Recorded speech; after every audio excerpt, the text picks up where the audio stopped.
Vijayawada university మంచి భవిష్యత్తు కోసం తెలుగు విద్యార్థులు ఇష్టపడే యూనివర్సిటీ. కాల్ 9059052378 9059052379. నమస్తే, welcome to I dream social spotlight with Kavitha. Chhaava cinema దేశవ్యాప్తంగా రికార్డ్స్ని క్రియేట్ చేస్తోంది. ఒకవైపు సంచలనాల్ని కలిగిస్తూనే మరోవైపు చిత్ర విచిత్రమైనటువంటి వివాదాల్ని వాదనల్ని కూడా తెర మీదకి తెస్తోంది. అసలు చావా ఒక సినిమాగా చూడాలా, చరిత్రగా చూడాలా? చరిత్ర అయితే అన్టోల్డ్ స్టోరీస్ ఇంకా ఎన్ని మిగిలి ఉన్నాయి. శివాజీ గురించి, శంభాజీ గురించి ఎందుకు వక్రీకరణలు కూడా వినిపిస్తున్నాయి. మాట్లాడుకుందాం. మనతో పాటుగా ఉన్నారు అనిల్ ఏకేవి గారు. అనిల్ గారు నమస్తే. నమస్కారం. సో వెరీ ఫస్ట్ మనం సినిమా గురించి మాట్లాడుకుంటున్నాం. ఇప్పటిదాకా సినిమా గురించి మాట్లాడుకోవట్లేదు. ఎందుకని మనం చావా గురించి మాట్లాడుకోవాలి? ఎందుకని శివాజీ, శంభాజీ గురించి చర్చించుకోవాల్సిన అవసరం ఉందంటారు మీరు? చావా గురించి మాట్లాడాల్సిన అవసరం ఎందుకుందంటే అది చరిత్ర కాబట్టి, వాళ్ళందరూ మన పూర్వీకులు కాబట్టి అది మాట్లాడాల్సిన అవసరం మనకుంది. We are indispensable from Indian society, we are indispensable from our history. మన చరిత్ర నుండి, మన పూర్వీకుల నుండి మనము విడదీయబడలేము. పోసాని కృష్ణమురళి గురించో లేకపోతే నిన్న మొన్న సూసైడ్ అటెంప్ట్ చేసిన సింగర్ గురించో ఈ చర్చలు బాగా జరుగుతున్నాయి. ఇలాంటి ప్రతిరోజు ఏదో ఒక కాంట్రవర్షియల్ చర్చ ఉంటూనే ఉంటుంది. బట్ మనకి ఈరోజు స్వరాజ్యం కల్పించిన వ్యక్తులు ఈ స్వేచ్ఛగా ఇలా మాట్లాడగలుగుతున్నాము. మీరు కవితలాగా, నేను అనిల్లాగా ఇంకా మిగులున్నామనంటే మన పూర్వీకులు దానికి కారణం. వాళ్ళ ప్రాణత్యాగాలు, రకరకాల యుద్ధాలు, రకరకాల హింసలకు గురైన తర్వాతనే మనము మీరు కవితలాగా, అనిల్లాగా మిగులున్నాం మనం. ఇది బేస్. సో మనకు అందరికీ తెలుసుకోవాల్సిన అవసరం కాదు, మన బాధ్యత అది. చావా సినిమా నేను చూడలేదండి, చూడలేదు, ఇంకా వీలు పడలేదు చూడడానికి. ఖచ్చితంగా మూవీ చూస్తాను. అది వికీ కౌశల్ కాబట్టి అద్భుతంగా చేస్తుంటాడు అతను. గతంలోని మూవీస్ అన్నీ బాగుంటాయి అతనివి. ఆ మూవీ చూడాలి, ఇంతవరకు చూడలేదు. బట్ హిస్టరీ చదివాను నేను స్వయంగా. మరాఠా రాజ్యం ఎక్కడైతే ఉందో పూనా నుండి మొదలు పెడితే మనకు వింధ్యా నది పరివాహక ప్రాంతాలు, తర్వాత ఇటు కొంకన్ ఏరియాలు, ఈ ప్రాంతాలన్నీ కూడా స్వయంగా 15-20 కోటలో ఎక్కాను, దిగాను, చూశాను, చాలామందితో మాట్లాడాను, వ్యక్తిగతంగా ఎన్నో పుస్తకాలు చదివాను, కరస్పాండెన్స్ చదివాను వాటికి సంబంధించినవి కూడా. సో కొద్ది అవగాహన ఉంది మరాఠా చరిత్ర పట్ల, మన భారతీయ చరిత్ర పట్ల. సో చావా మూవీ చూడాల్సిన అవసరం కాదు, బాధ్యత అందరికీ ఉంది. అదే కదా ఈ మధ్య కాలంలో రన్ అవుతుంది. దేశమంతా చూడాల్సినటువంటి సినిమా, భారతీయులందరూ చూడాల్సిన సినిమా. భారతీయులందరూ చూడాల్సిన ముఖ్యమైన 3 ఉన్నాయండి. ఒకటి పద్మావత్, ప్రతి భారతీయుడు చూడాల్సిన మూవీ. రెండోది బాజీరావ్ మస్తాని. మూడోది ఇప్పుడు మనం మాట్లాడుకుంటున్న చావా. ఇలాంటి సినిమాలు ప్రతి భారతీయుడు చూడాలి. సలీం అనార్కలి, అక్బర్ అనార్కలి, జోధా అక్బర్ లాంటి పిట్టకథలు, అపోహలు, బాలీవుడ్ సృష్టించిన అభూత కల్పనలోంచి ప్రేక్షకులు, సగటు భారతీయ ప్రేక్షకుడు బయటికి వచ్చి తార్కికంగా ఆలోచించాల్సిన అవసరం ఇప్పుడు ఏర్పడింది. జోధా అక్బర్ ఒక పిట్టకథ, సినిమా కథ అంటున్నారా? అవును. దానికి హిస్టరీలో రిలెవెన్స్ ఏం లేదా? అసలు ఏం లేదు, ఏమీ లేదు. అక్బర్ ద గ్రేట్ అని ఎవరన్నారు? ఎవరన్నారా అక్బర్ ద గ్రేట్ అని? ఎవరన్నారు? అక్బర్ని ద గ్రేట్ అంటారు, అక్బర్ ద గ్రేట్. ఇప్పుడు అలెగ్జాండర్ ద గ్రేట్ అన్నారు. అలెగ్జాండర్ ద గ్రేట్ అంటానికి ఒక కారణం ఉంది. ఎందుకంటే ఆయన ఎక్కడో మెసడోనియా నుంచి, గ్రీక్ ఆ దేశం నుంచి మెడిటేరియన్ నది దాటి ఇరాన్ నుంచి, ఆఫ్ఘన్ కొండల నుంచి భారతదేశం వరకు వచ్చి యుద్ధాలు చేశాడు, మళ్ళీ తిరిగి వెళ్ళిపోయాడు. ఆయన ప్రయాణించాడు ఒక చిన్న సైన్యంతో, అందరినీ ఈజిప్ట్ కూడా గెలిచాడు ఆయన. ఈయన గెలిచి వచ్చాడు కాబట్టి ఆయన తర్వాత తదనంతరం అరిస్టాటిల్ అలాంటి వాళ్ళు ఆయన కథ రాసి ఆయన గ్రేట్ అని చెప్పారు.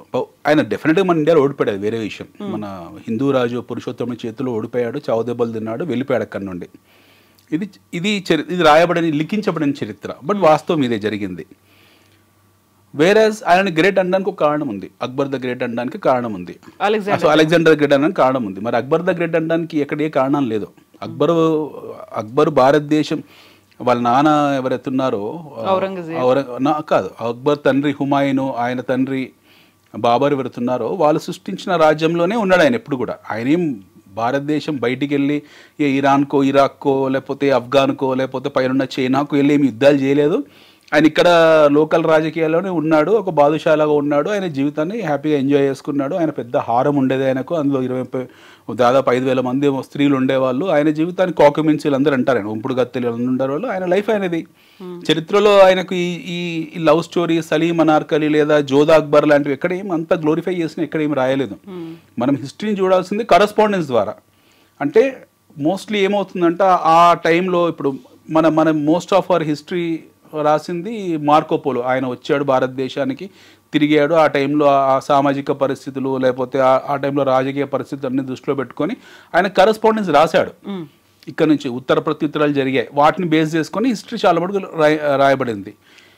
డచ్ ఈస్ట్ ఇండియా కంపెనీలో ఉన్న వైస్రాయలు లేదా వాళ్ళ ఒక గవర్నర్ నుంచి ఒక గవర్నర్ మధ్యలో జరిగిన సంభాషణలు లేదా వాళ్ళ మధ్యలో ఉన్న ఉత్తర ప్రత్యుత్తరాల మధ్యలో చాలా మటుకు చరిత్రను రాసుకున్నారు. వాళ్ళు ఈ పలానా రాజు ఈ పని చేస్తున్నాడు, పలానా రాజు ఈ పని చేస్తున్నాడు రాసుకున్నారు. ఇవన్నీ కరస్పాండెన్స్. ఈ కరస్పాండెన్స్ని బేస్ చేసుకొని తర్వాత కాలంలో విశ్లేషణ జరుగుతుంది. ఆ విశ్లేషణలోంచే మనకు పుస్తకాలు, గ్రంథాలు రాయబడతాయి. ఈ సైంటిఫిక్ అనాలిసిస్ అంతా కూడా ఈ కరస్పాండెన్స్ ద్వారానే ఉంటుంది. ఏ కరస్పాండెన్స్లో కూడా సలీం అనార్కలి స్టోరీ లేదు, లేదా ఏ కరస్పాండెన్స్లో కూడా అక్బర్ ద గ్రేట్ అనేది లేదు. ఇవన్నీ తర్వాత వీళ్ళు సృష్టించిన జానపద కథలు ఇవన్నీ కూడా. వాస్తవానికి అక్బర్ మనం గ్రేట్ అనుకోవాల్సిన అవసరం ఏమీ లేదు. When it comes to the regime of Akbar, అదేం స్వర్ణయుగం ఏమీ కాదు. అక్బర్ కూడా చాలా దుర్మార్గాలు, దాష్టికాలు చేసిన రాజకీయ నాయకుడే, ఆ రాజే. ఆయన రాజ్యాన్ని కాపాడుకోవడం కోసం ఆయన కూడా ఒకవైపు రాజపుత్రులతో వాళ్ళని హింసాత్మకంగానే ప్రవర్తించాడు. ఇక్కడ రెండో పానిపత్ యుద్ధం హేముతో చేశాడు. అందులో చాలామంది హింసకు గురయ్యారు. ఇవన్నీ జరిగాయి అక్బర్ కాలంలో కూడా. సో వీళ్ళందరూ కూడా మన్సుబ్దార్ అనే ఒక వ్యవస్థలో ఉండేవాళ్ళు. అంటే ఫ్యాక్షన్ చిన్న దండనాయకుల వ్యవస్థలో ఉండేవాళ్ళు. వాళ్ళందరికీ గ్రూప్ హెడ్గా ఒక బాదుషా ఢిల్లీలో కూర్చునేవాడు. అది బేసిక్ సిస్టమ్ అనమాట. వీళ్ళు ఎవరైతే ఉజ్బెక్ మంగోల్స్ తయారు చేసుకున్న సిస్టమ్ అది. So when it comes to మనం ముఖ్యంగా 3 విషయాలు మాట్లాడుకోవాల్సిన అవసరం ఉంది. ఒకటి, అక్బర్ అనే విషయం పక్కన పెడితే మంగోల్స్ ఎవరు, ఈ మొగుళ్ళు, సో కాల్డ్ మొగుల్స్, వీళ్ళ రూట్స్ ఏంటి, వీళ్ళు ఎవరు, అసలు మంగోల్స్ ఎవరు, వీళ్ళ మానసిక పరిస్థితి ఏంటి, వీళ్ళ సామాజిక పరిస్థితి ఏంటి, వీళ్ళ జీవిత దృక్పథం ఏంటి, వీళ్ళు మిగతా ప్రజలతో ఎలా ప్రవర్తించేవాళ్ళు, ఇది మనం ఫస్ట్ చర్చించాల్సిన విషయం. భారతదేశం ఎందుకు కనిపించింది వాళ్ళకు ఎవరికి, మంగోల్స్ గురించి. మనము మొగుల్స్ గురించి మాట్లాడదాం. మొగుల్స్ సంతతే మంగోల్స్. ఇందులో చెంగిస్ ఖాన్ వారసత్వం కొద్దిగా ఉంటుంది, తైమూరు నీడలు కొన్ని ఉంటాయి. తైమూర్, చెంగిస్ ఖాన్ వీళ్ళ వాసనలు చాలా కనపడతాయి వీళ్ళ మీద. ఒక పాయింట్. రెండో పాయింట్ వచ్చేప్పటికీ వాస్తవిక చరిత్ర వక్రీకరణ ఎప్పుడు జరిగింది మన దేశంలో, వక్రీకరణ ఎప్పుడు జరిగింది.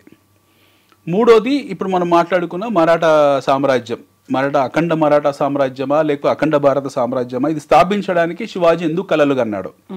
దాని తర్వాత శంభాజీ దాన్ని ముందుకు తీసుకుపోయే ప్రయత్నంలో, ఆ ప్రక్రియలో ఎలాంటి హింసకు గురయ్యాడు, ఎలాంటి మరణం చెందాడు. ఈ 3 మనం మాట్లాడుకుందాం. ఫస్ట్ పాయింట్ వచ్చేప్పటికీ మనము మంగోల్స్. అసలు ఈ మంగోల్స్ అనేవాళ్ళు ఎవరు? మంగోల్స్ అనేవాళ్ళు బేసికల్లీ నోమాడ్స్ అంటే సంచార జీవులు అనుకోవచ్చు, సంచార జాతులు అనుకోవచ్చు, లేదా మెయిన్ స్ట్రీమ్ సొసైటీకి దూరంగా ఉండేవాళ్ళు. ముఖ్యంగా వాళ్ళు అడవుల్లోనో లేకపోతే ఎడారుల్లోనో ఉండే గుడారాల్లో ఉండేవాళ్ళు. పచ్చి మాంసమో కాల్చిన మాంసం తింటూ ఉండేవాళ్ళు. వాళ్ళకంటూ ఒక నీతి సపరేట్గా ఉండేది.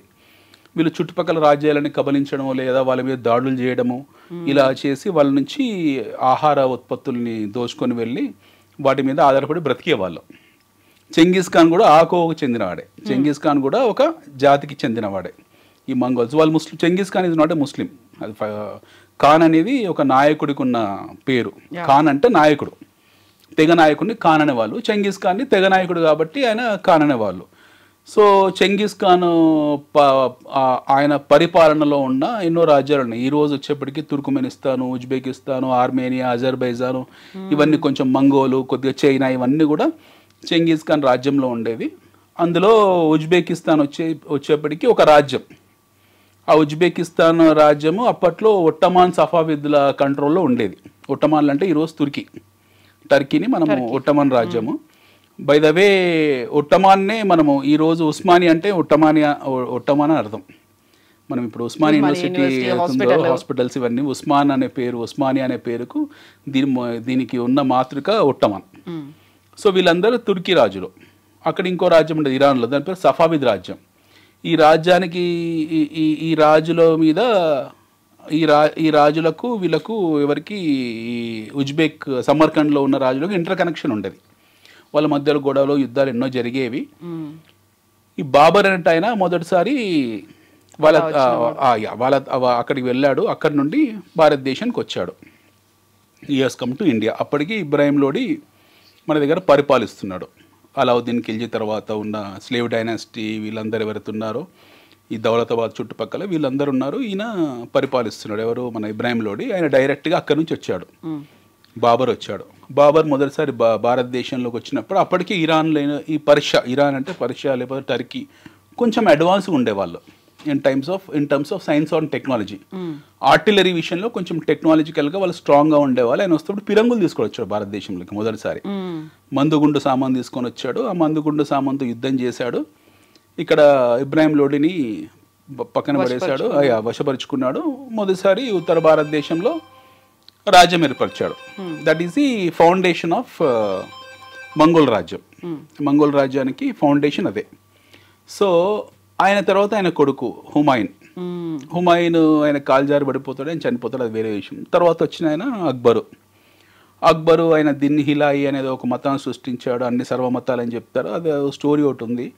బట్ ప్రిడామినెంట్లీ ఆ వాసనలు ఉన్నాయి, తాత ముత్తాతల నాటి వాసనలు అలాగే ఉన్నాయి. ఎందుకంటే వీళ్ళందరూ మళ్ళీ చెంగిస్ ఖాన్ వారసులే. తైమూర్, చెంగిస్ ఖాన్ ఆ ప్రావిన్స్ నుంచి వచ్చిన వాళ్ళే. సో డెఫినెట్గా ఆ కల్చరల్ హెజిమోనీ వాళ్ళ దగ్గర ఉంటుంది. ఎట్ ది సేమ్ టైం ఆ సోషల్ ఫ్యాబ్రిక్లో ఉన్నారు వాళ్ళు. దానికన్నా మించి ఏంటంటే వాళ్ళ వారసత్వంలో ఉన్నారు వాళ్ళంతా కూడా. సో డెఫినెట్గా అక్బర్లో కూడా ఆ వాసనలు కనపడతాయి మనకు చాలా సందర్భాల్లో. అక్బర్ గురించి మనము గొప్పగా చెప్పుకోవాల్సిన అవసరం లేదు. సో అక్బర్ కూడా చాలా చిన్న చిన్న రాజ్యాలను వశపరుచుకున్నాడు, కొంతమంది బెదిరించాడు, కొంతమంది బ్లాక్మెయిల్ చేసుకున్నాడు. ఆయనతో మంచి రిలేషన్షిప్స్ కోసం ఈ రాజపుత్ర రాజులు వాళ్ళ పిల్లలని ఇచ్చారు, వాళ్ళ బంధుత్వం ఏర్పరచుకున్నారు, ఇవన్నీ జరిగాయి.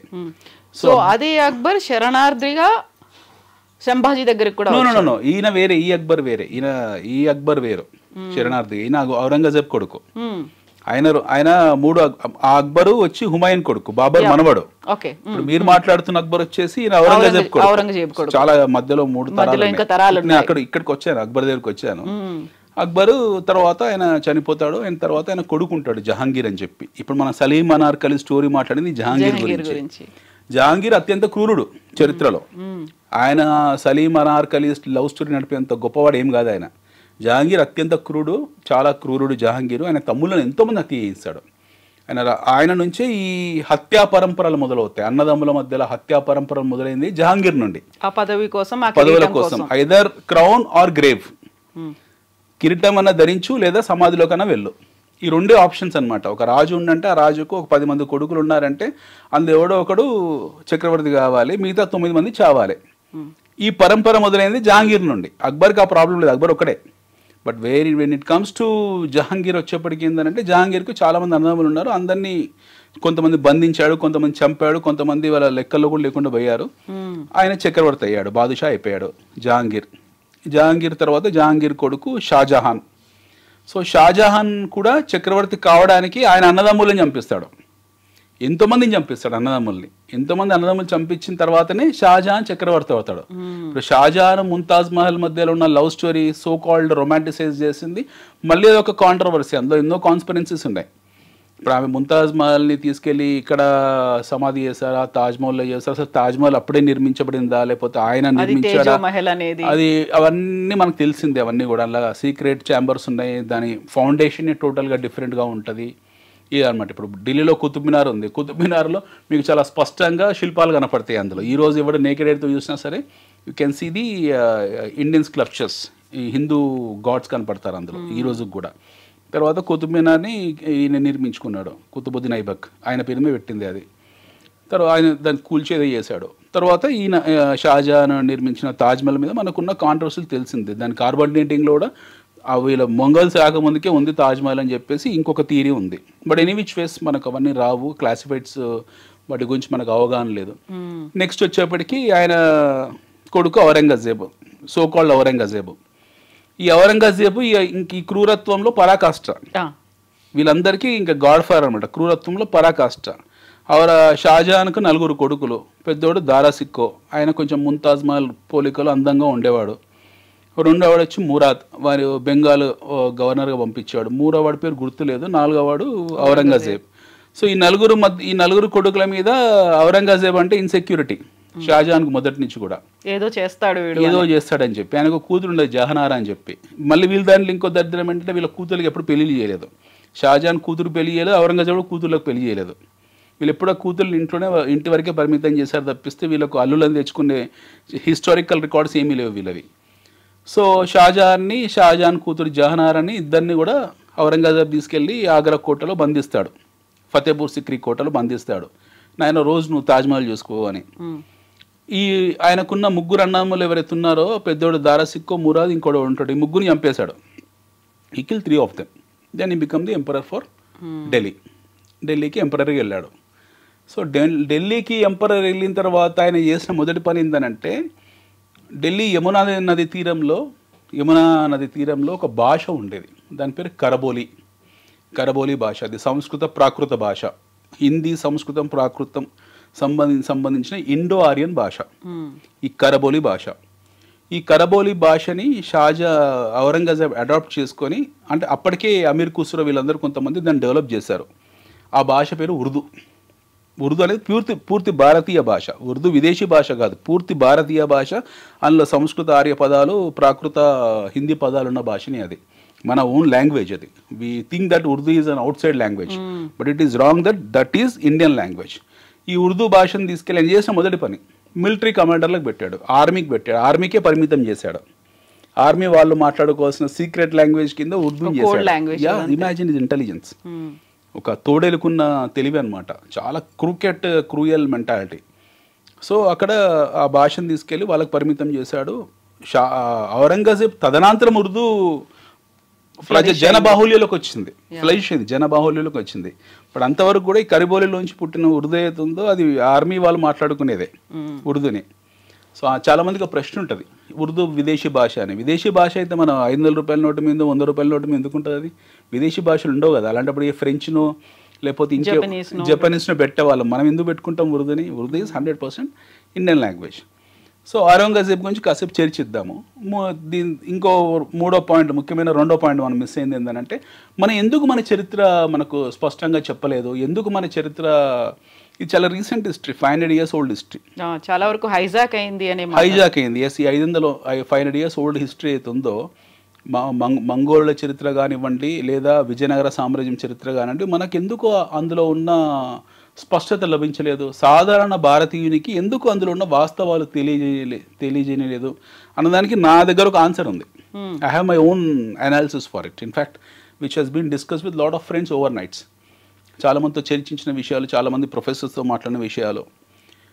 ఇక్కడ చాలా గమ్మత్తైన విషయం, చాలామంది భారతీయులు లేదా ఈ వీడియో చూసిన ప్రేక్షకులు కూడా ఎవరైతే ఉన్నారో వాళ్ళు తెలుసుకోవాల్సిన విషయం. ఇది most important thing, very very important, very critical thing which I'm saying now. భారత స్వాతంత్ర పోరాటం జరుగుతుంది. భారత స్వాతంత్ర పోరాటం జరుగుతున్నప్పుడు అంబేద్కర్ లాంటి వాళ్ళు లేదా బివి గిరి లాంటి వాళ్ళు లేదా సర్వేపల్లి రాధాకృష్ణన్ లాంటి వాళ్ళు, ఆ టైంలో ఎంతోమంది ఇంటెలెక్చువల్స్ ఉన్నారు, బాగా చదువుకున్న వాళ్ళు ఉన్నారు. కొంతమంది ఇండియాలో చదువుకున్నారు, కొంతమంది హార్వర్డ్లో చదువుకున్నారు, ఇంగ్లీష్లో పండితులు ఉన్నారు, సైంటిఫిక్గా చదివిన వాళ్ళు ఉన్నారు, అండ్ ఫార్మల్ ఎడ్యుకేషన్ చదువుకున్న వాళ్ళు ఉన్నారు. Plenty of people, plenty of Indian freedom fighters who are very honest. Lal Bahadur Shastri లాంటి వాళ్ళు, అద్భుతమైన నాయకులు ఉన్నారు మన దగ్గర, అద్భుతమైన విజ్ఞాన గనులు, విజ్ఞాన సంపన్నులు ఉన్నారు ఈ దేశంలో.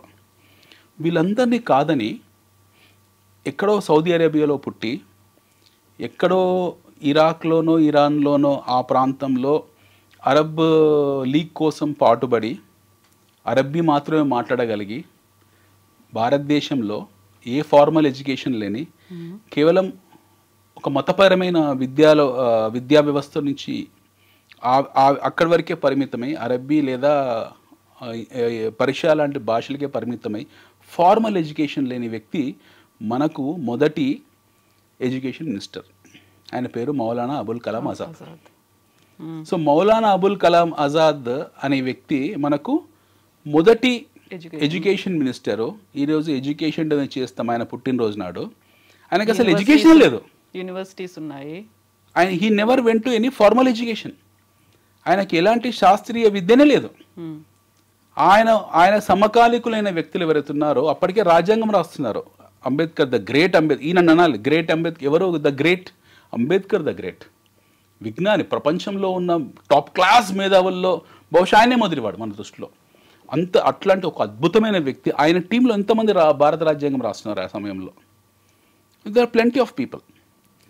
ఆయన టీంలో ఉన్న వ్యక్తులు 10-15 మంది ఎవరుతున్నారో వాళ్ళని కాదని, ఎడ్యుకేషనిస్ట్ వేరే వాళ్ళని కాదని, వీళ్ళందరినీ పక్కన పెట్టి మౌలానా అబుల్ కలాం ఆజాద్కు తీసుకొచ్చి ఎడ్యుకేషన్ మినిస్టర్ చేశారు. మరి మౌలానా అబుల్ కలాం ఆజాద్ లాంటి వ్యక్తి ఫస్ట్ ఎడ్యుకేషన్ మినిస్టర్ అయ్యి, ఆయన ముస్లిం లీగ్ నుంచి వచ్చిన వ్యక్తి, అందులో ఇరాన్లో ఉండి ఆ ఒటమన్ ఆ ప్రభావం మీద పడ్డ వ్యక్తి. ఎట్ ది సేమ్ టైం అతను సపరేట్ అరబ్ లీగ్ని ఏర్పరచడానికి జరిగిన ఈ వ్యవహారంలో ఇన్వాల్వ్ అయిన వ్యక్తి. అతని నుంచి మీరు ఏం ఎక్స్పెక్ట్ చేస్తారు? అతని నుంచి ఎలాంటి విద్యా వ్యవస్థను ఎక్స్పెక్ట్ చేస్తారు? ఖచ్చితంగా మీరు అక్బర్ గ్రేట్ అవుతారు కదా. ఔరంగజేబ్ రోడ్ ఏర్పడుతుంది కదా. ఆయన తర్వాత పరంపరలో, ఆయన గురు పరంపరలోనే ఆయన శిష్య పరంపర ఎవరైతున్నారో మరి శంభాజీ దుష్టుడే కనపడతారు మీకు. ఛత్రపతి శివాజీ ఎవరు తెలియకుండా పోతుంది చరిత్రలోంచి. హేము ఇందాక మాట్లాడినాను, రెండో పానిపట్ యుద్ధంలో అద్భుతంగా పోరాడి ఈయన వ్యక్తి హేము అక్బర్తో. ఆయన గురించి ఎవరు మాట్లాడారు? అహోం డైనాసిటీ ఉంది భారతదేశంలో, అస్సాంలో. అసలు ఔరంగజేబు కాదు కదా, ఎవరు జయించలేకపోయారు. 300 సంవత్సరాలు యుద్ధం చేసి చేసి చేసి చేసి అలసిపోయి మా వల్ల కాదని వదిలేసుకుని వెళ్ళిపోయారు వాళ్ళు. అహోం చక్రవర్తులు ఎవరైతున్నారు, అహోం రాజులు అస్సాంలో ఉంటారు. They could not able to fight with them. గెలవడం పక్కన కాదు, అది దూర్ కీ బాత్, యుద్ధమే చేయలేకపోయారు ఆయనతో వాళ్ళతో. అహోం 300-400 సంవత్సరాల చరిత్ర అది అహోంలది. వాళ్ళ గురించి ఎక్కడ రాయలేదు. అహోం చరిత్ర మీకు తెలుసా? ఎంతమంది తెలుసు అహోం రాజుల చరిత్ర? Nobody nose. ఉత్తర భారతదేశంలో ఉన్న వాళ్ళకు చోళ్ళ గురించి తెలియదు, కరికాల చోళ్ళ గురించి తెలియదు. ఉత్తర భారతదేశంలో ఉన్న వాళ్ళకు విజయనగర సామ్రాజ్యం గురించి తెలియదు. ఉత్తర భారతదేశంలో ఉన్న వాళ్ళకు పశ్చిమ భారతదేశంలో రాజుల గురించి తెలియదు. అసలు మనకి హిందూ మహాసముద్రం మీద ఇంత ఆధిపత్యం ఉన్న చోళ్ళ గురించి ఎంతమంది తెలుసు ఈ దేశం మొత్తంలో? బెంగాల్లో పరిపాలించిన రాజులు వెళ్తున్నారు, మొత్తం భారతదేశం ఐక్యత కోసం పాటుపడ్డ వాళ్ళ గురించి ఎంతమంది తెలుసు? విజయనగర రాజుల గురించి ఎవరికి తెలియదు. నోబడీ నోస్ అబౌట్ విజయనగర రాజులు. సో ఇట్లాంటి ఒక అద్భుతమైన రాజులు రాచరిక వ్యవస్థలో మనం ఉన్నాము. అఫ్కోర్స్ వాళ్ళకు పడేది కాదు, పడకపోవడం వల్లనే మీకు ఈ నోమాడ్స్ ఎవరైతున్నారో, ఈ ఆటవికులు ఎవరైతున్నారో, ఈ మంగోలియా నుండి, ఆఫ్ఘాన్ నుండి, అక్కడ ఇరాన్ నుంచి వచ్చారు వీళ్ళందరూ కూడా. అవి గొప్ప నాగరికతలు. పర్షియా నాగరికత చాలా గొప్పది. జొరాస్ట్రియన్ పాలించే వాళ్ళు దాని మొదట్లో. జొరాస్ట్రియన్స్ వాళ్ళు పాలించే వాళ్ళు. మీకు ఇక్కడ వెస్ట్ ఏషియాలో ఉన్న నాగరికతలు చాలా గొప్పవి, యూదులు పాలించే వాళ్ళు. అఫ్కోర్స్ అరబ్లు చాలా గొప్ప వాళ్ళు. ట్రిగ్నోమెట్రీని వాళ్ళే కనుక్కున్నారు, ఆర్కిటెక్చర్ని వాళ్ళే కనుక్కున్నారు. వాళ్ళు కూడా చాలా గొప్ప వాళ్ళు. తర్వాత ఎన్నో పరిణామాలు జరిగాయి. బట్ ప్రిడామినెంట్లీ మన భారతదేశం మీద దండయాత్రలు చేసి ఇక్కడున్న సంస్కృతిని కొల్లగొట్టి, ఇక్కడున్న పుస్తక భాండాగారాలు, నలంద లాంటి మనల్ని తగలబెట్టి ఇన్ని చేసిన తర్వాత ఇన్ని జరిగిన విషయాలు మన జనరేషన్కు, మన ముందు తరాల వాళ్ళకు, మన వచ్చే తరాల వాళ్ళకు తెలియకుండా పోయింది. ఎందుకంటే మన ఎడ్యుకేషన్, మన విద్యా వ్యవస్థని అప్పుడే ట్యూన్ చేసి పెట్టారు. ఒక టోన్ అనేది అప్పుడే సెట్ చేశారు. స్వాతంత్రం రాగానే మౌలానా అబుల్ కలాం ఆజాద్ అనే ఒక వ్యక్తి మనకు హస్ బికమ్ ఆయన అఫ్కోర్స్ ఆయన భారతరత్న కూడా ఇచ్చారు ఆయనకు. ఆయన మనకు మొదటి ఎడ్యుకేషన్ మినిస్టర్ అయ్యాడు. ఆ పరంపర కొనసాగింది. డెఫినెట్గా మీకు తెలియదు. అలా మనం ఏం ఫీల్ కావాల్సిన అవసరం లేదు. ఇలా చెప్పడం వల్ల నేను చెడ్డవని అవుతానేమో, కానీ ఇది నా ఇన్నర్ ఫీలింగ్. అది ఇప్పుడు నేను బయటికి చెప్పకపోవడం వల్ల నా అభిప్రాయం మారదు కదా. నా అభిప్రాయం ఇదే. So I'm telling you my opinion. దాన్ని ఎదుటి వాళ్ళు వినేవాళ్ళు, చూసేవాళ్ళు ఎలా అర్థం చేసుకుంటారనేది వాళ్ళ విచక్షణ ఆధారపడింది. But when it comes to my internal feelings, my understanding, analysis, after speaking to so many people, travelling across the country, after spending so much of time on reading books, burning my midnight oil with discussing with intellectuals of this country, what I understand, touch feel experience undi naku aa vaatavananto. I traveled deep into Shaniwarwada, Punalo. With this experience I am saying that now this has been happened. మన చరిత్ర వక్రీకరణ అక్కడ అప్పుడే మొదలైంది. ఆ tone అప్పుడే set అయింది. ఆ నేరేటివ్ అప్పుడే సృష్టించబడింది. తర్వాత ఆ పరంపర మొదలవుతుంది మనకు. So now people will talk, know what you call, Sambhaji ఇలాంటోడు, శివాజీ అలాంటోడు, they will talk all this. పురుషోత్తముడు గెలవలేదు, ఎవరి మీద, అలెగ్జాండర్ మీద అని. ఇది మనకు వాళ్ళు గ్రీకులు రాసిన చరిత్ర. Greeks have return history. Aristotle రాశాడు చరిత్ర, అలెగ్జాండర్ ద గ్రేట్ ఆయన భారతదేశం మీద దండయాత్ర చేశాడు, గెలిచాడు, వెళ్ళాడని చెప్పి. ఈ నేరేటివ్ అప్పుడే సృష్టించారు. అది మనం ఈరోజు మనం నమ్ముతున్నాం. But nobody question that what happen to Alexander, why Alexander went suddenly after from India. భారతదేశంలో మొదటిసారి ఏనుగులు చూసిన అలెగ్జాండర్ ఎందుకు పారిపోయాడు ఇక్కడ నుండి? బియాస్ నది తీరంలో పురుషోత్తంతో యుద్ధం జరిగి క్షతగాతుడైపోయి పూర్తి 90% సైన్యాన్ని కోల్పోయిన వ్యక్తి ఒక ఫిలాసఫర్ గల మారిపోయి, పురుషోత్తముడు ఆయనతో పంపించిన ఒక నాగసాధుని తీసుకొని he went to Babylon and died there, that too a mysterious death. దీని గురించి ఎందుకు చరిత్రలో రాయలేదు? పురుషోత్తముడు ఇచ్చిన ఒక గిఫ్ట్ అవుతుంది, ఒక నాగసాధువు అనే గిఫ్ట్. ఆ గిఫ్ట్ అంటే ఒక సాధువు ఆయనని గురువుగా స్వీకరించాడు అలెగ్జాండర్. గురువుగా స్వీకరించి భారతదేశం నుంచి బియాస్ నది నుంచి he went up to Babylon. Babylon అంటే ఈరోజు మోడర్న్ ఇరాక్, బాగ్దాద్ దగ్గర ఉంటుంది. అక్కడ వరకు ఆయన వెళ్ళాడు, ఆయన చెప్పిందే విన్నాడు. తర్వాత ఆయన పద్ధతులు మార్చుకున్నాడు, ఆయన సంస్కారం మార్చుకున్నాడు. He was not mischievous what he was that time. భారతదేశం రాకముందుకు ఒక అలెగ్జాండర్, భారతదేశం తర్వాత వచ్చిన ఒక అలెగ్జాండర్. చివరికి ఆయనతో ప్రయాణించిన గుర్రం బుసిఫాలిస్ చనిపోతే దాన్ని పాత పెట్టడానికి కూడా ప్లేస్ మనమే ఇచ్చాం. ఈరోజు మోడర్న్ ఓల్డ్ పంజాబ్లో ఉంటుంది, ఇక్కడ ఖైబర్ పఖ్తూన్ దగ్గర. సో ఈ చరిత్ర ఏం చెప్పారు మనకు? Had anyone told? ఎవరికైనా చెప్పారా అలెగ్జాండర్ భారతదేశం మీదకి వచ్చాడు, దండయాత్ర చేశాడు, హిందూ రాజు అయినటువంటి పురుషోత్తం మీద యుద్ధం చేశాడు, పురుషోత్తం ఓడగొట్టాడు. ఇది గ్రీకులు రాశారు, అది మనం నమ్మాము. పురుషోత్తముడి దగ్గర ఓడిపోయిన అలెగ్జాండరు ఆయనతో పాటు వెళ్తూ పురుషోత్తముడు ఆయనతో పంపించిన నాగసాధువు కూడా ఆయనతో పాటు వెళ్ళాడు అన్న విషయం ఏమైనా రాశారా? At anyone return? ఎవరైనా సెర్చ్ చేసుకోవచ్చు గూగుల్లో కావాలనుకుంటే. ఆయన పేరు నాకు గుర్తులేదు కానీ, but anybody can search in Google. And the same Naga sadhu he predicted the death of Alexander. Alexander చెప్తాడు, నువ్వు చాలా తొందరలో చావబోతున్నాడు ఆయన, నువ్వు బ్యాబిలోన్ దాన్ని అంతమందుకు దాన్ని డిస్ట్రాయ్ చేసేస్తాడు, పూర్తిగా విధ్వంసం చేస్తాడు. అలెగ్జాండర్కు ఆ బాబిలోన్ని టార్గెట్ ఉంటుంది.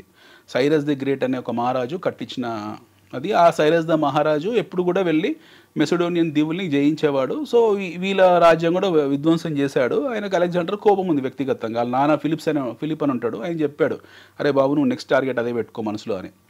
సో వీడు రాజు అయిన తర్వాత మొదటి దండయాత్ర చేసింది బాబిలోన్ మీదనే. దాన్ని పూర్తిగా విధ్వంసం చేసి తునకలు చేసి then he went to other parts of Persia, then Egypt, then he come to Bias Nadi.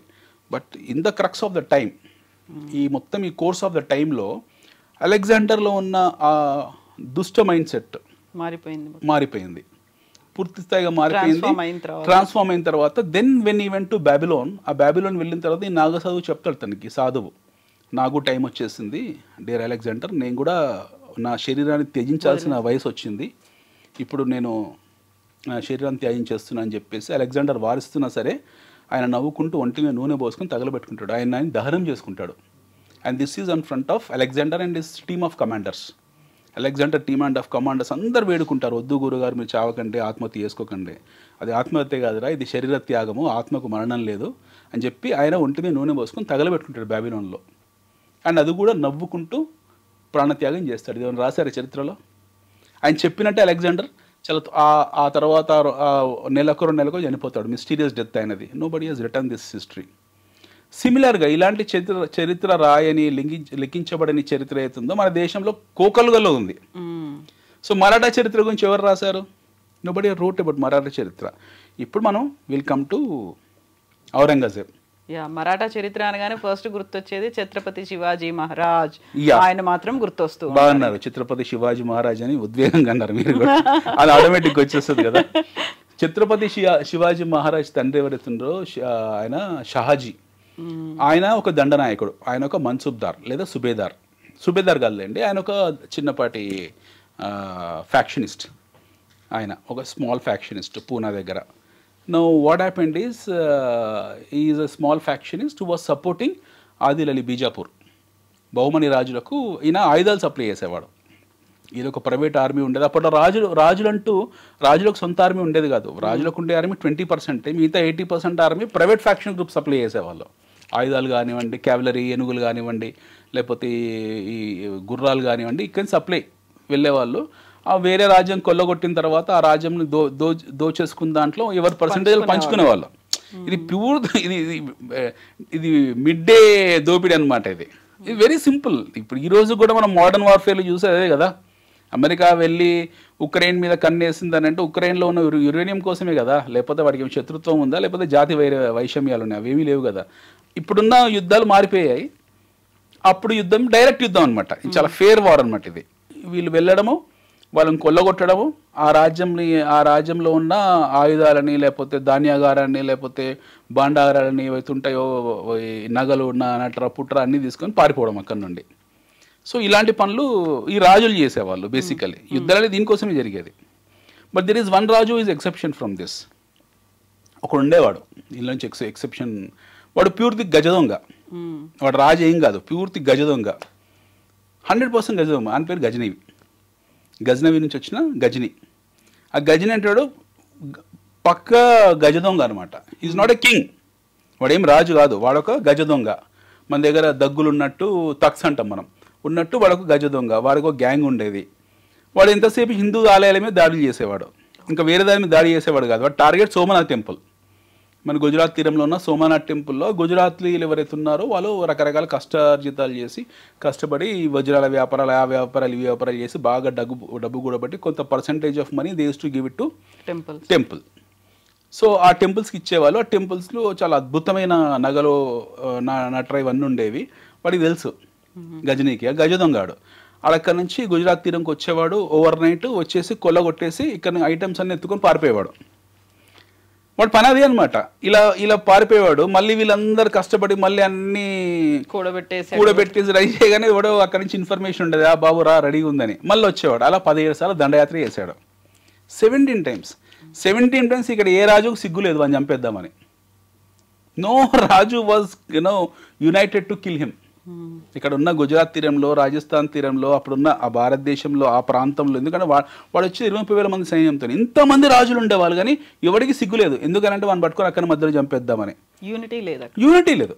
ఎందుకంటే వీళ్ళు సంతోషపడేవాళ్ళు. మిగతా వాళ్ళు రాజస్థాన్ రాజు వాడికి ఎఫెక్ట్. ఐఎమ్ హ్యాపీ, వాడు వీళ్ళు లూటీ చేసాడు, మన దాకా అట్లా కాదు, వీళ్ళకి హ్యాపీ అనమాట. ఈవెన్ అక్బర్ కూడా దాడులు చేసేప్పుడు మిగతా రాజపుత్ర రాజు మేవార్ ఒక రాజ్యము, మార్వార్ ఒక రాజ్యము, జోధ్పూర్ ఒక రాజ్యము, గ్వాలియర్ ఒక రాజ్యము, సింధియాలో ఒక రాజ్యం, ఇన్ని రాజ్యాలు ఉండేవాళ్ళు. వీళ్ళకి పడేది కాదు.